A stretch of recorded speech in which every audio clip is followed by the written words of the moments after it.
y'all doing? I'm sorry I couldn't be there today, but I'm at an important interview, and so I hope y'all are praying for me. I know I'm praying for y'all, and I can't wait to see y'all when I get back. So let's jump right into it. So far you've probably seen part one, unless y'all skipped around a bit, but now you're on part two, the novelty. And so far, you've heard Jenna talk about teach me something new, and Shauna talking about deliver jaw dropping moments. So,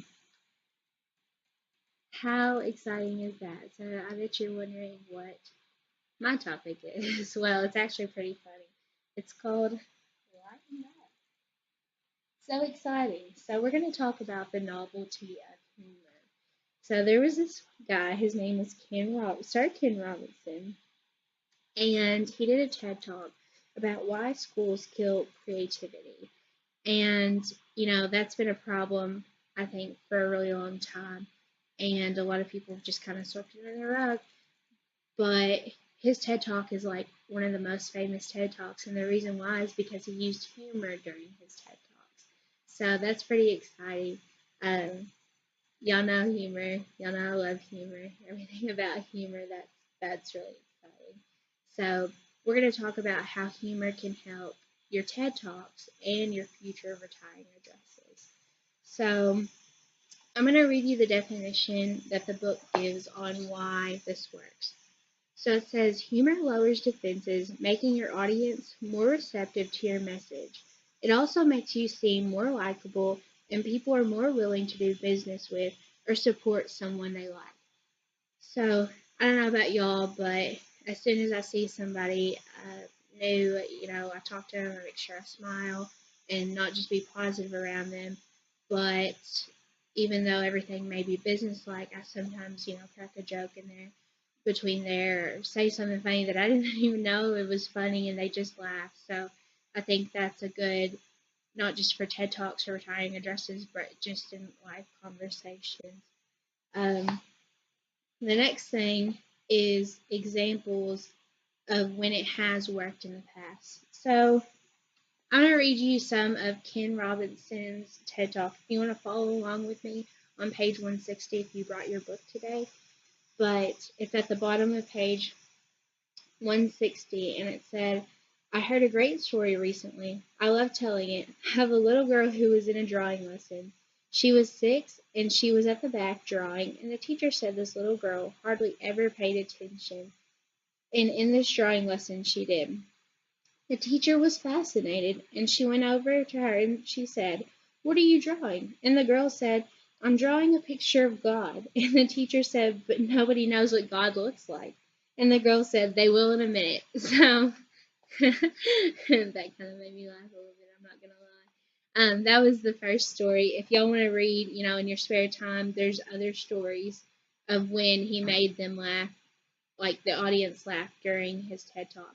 And I think what baffled me the most, I continued reading after that, and it was amazing. He had a standing ovation. Everybody was, and he's got like 15 million hits on his TED Talk. And it just baffles me, but he used humor for a serious problem. And I mean, he didn't, he didn't. I mean, I'm sure he tried, but it was crazy to me just to see all that he did and in his during his TED talk.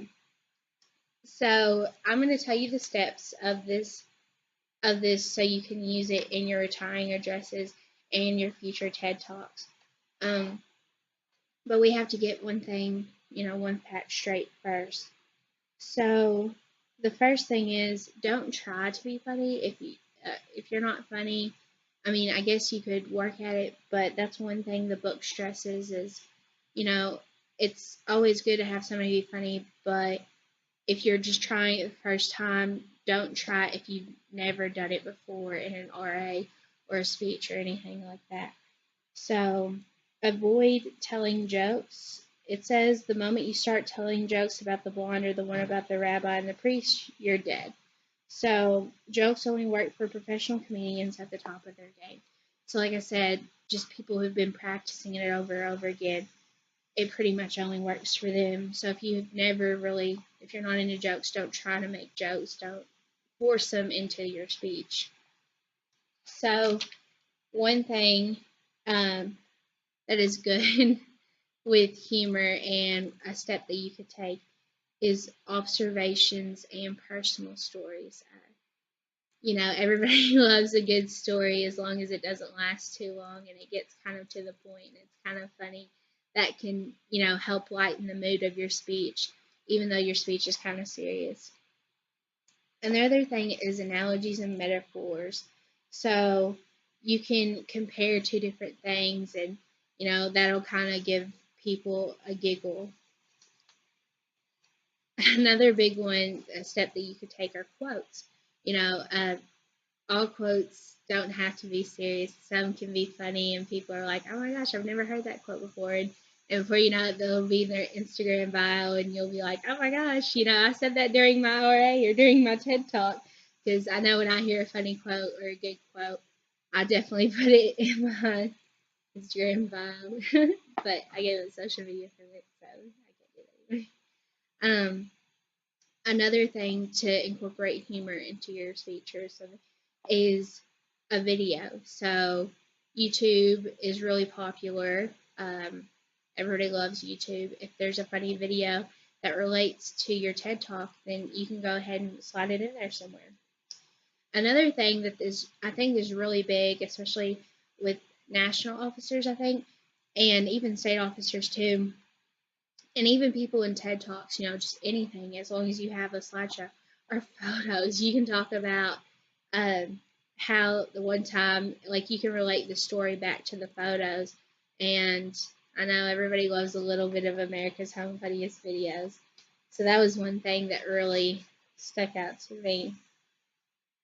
So I guess wrapping this up as a whole and the lighten up thing, humor is really good for the brain, and even though your topic can be serious, it doesn't have to all be so serious. You can add a little bit of humor into it. And one thing that stuck out to me at the end of this little section is it says millions of people tuned in to Saturday Night Live after 9/11 to get some relief from the constant barrage of horrifying images that were obtuse on television and newspapers and on the internet. So after a tragic event happened, everybody, turned to the funny stuff because that's something it took their minds off of it. So I think, being funny will make your speech, I think it'll make it, more memorable, and it'll just make it better as a whole because it may inspire somebody, it may inspire for them to go do something just because they remember that one little thing because you were funny in some parts but you were serious in the others and you tied it all in together. So I have an activity for y'all.